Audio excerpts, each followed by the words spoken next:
पाए भाकुर पिरी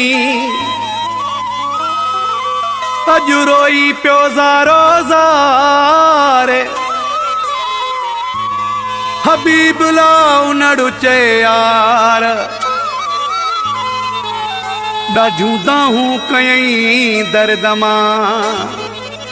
जानी जॾहिं वञण वारी कई पया लुड़का खिन मां लड़ी अली मौनड़ा बासनु नारी केॾी दुख जी हूंदी घड़ी आशिक़ खां जॾहिं पंहिंजो महबूब मोकिलाए वञे पियो हुन सां सीने लॻी रोई वेठो निमाणा नेण खणी पंहिंजो महबूब आशिक़ खे कीअं पियो चए गोरे तलब भाकुर पाए चयई मूंखे अॼु बचाए विछोड़े खां भाकुर पाए चयई मूंखे अॼु बचाए विछोड़े खां रोई रोई हथ जोड़े चवे पियो रोई रोई हथ जोड़े चवे पियो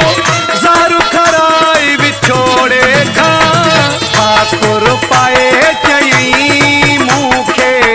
अॼु बचाए विछोड़े खां भाकुर पाए चयई मूंखे अॼु बचाए विछोड़े खां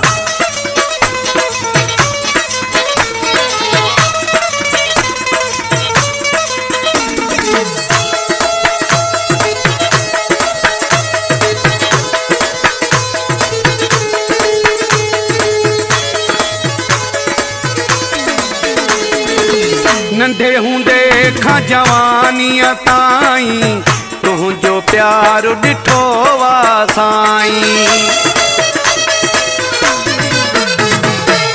नंढे हूंदे खां जवानीअ ताईं तुंहिंजो प्यार ॾिठो वा साईं पंहिंजे हथनि सां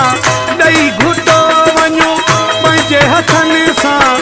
ॾेई घुटो वञो पर न माराए विछोड़े खां भाकुर पाए चयई मूंखे अॼु बचाए विछोड़े खां भाकुर पाए चयई मूंखे अॼु बचाए विछोड़े खां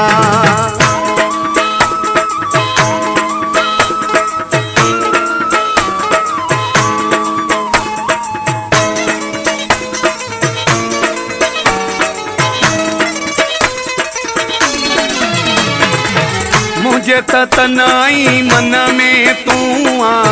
दिल जी हर धड़कने में तू आ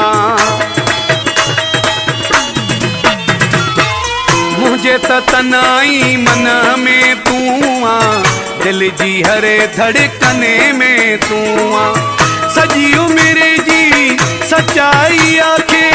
सजी उम्र जी सच्चाई आखे ना चोट खराए विछोड़े खां भाकुर पाए चयई मूंखे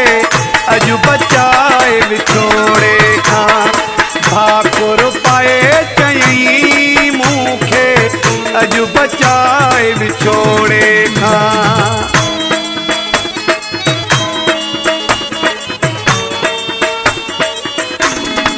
एजाज जमाली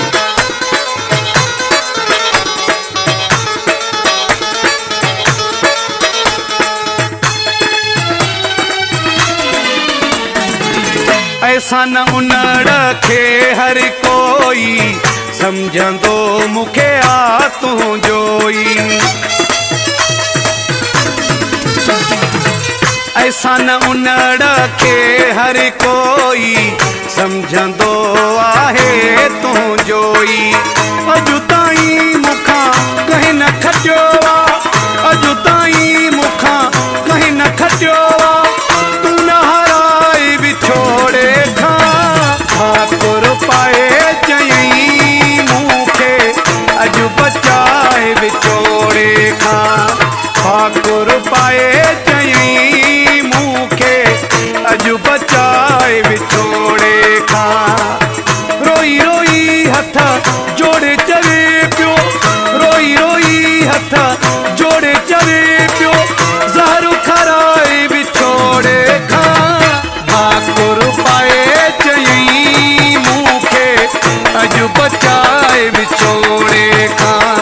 ठाकुर पाए चयई मूंखे अॼु बचाए विछोड़े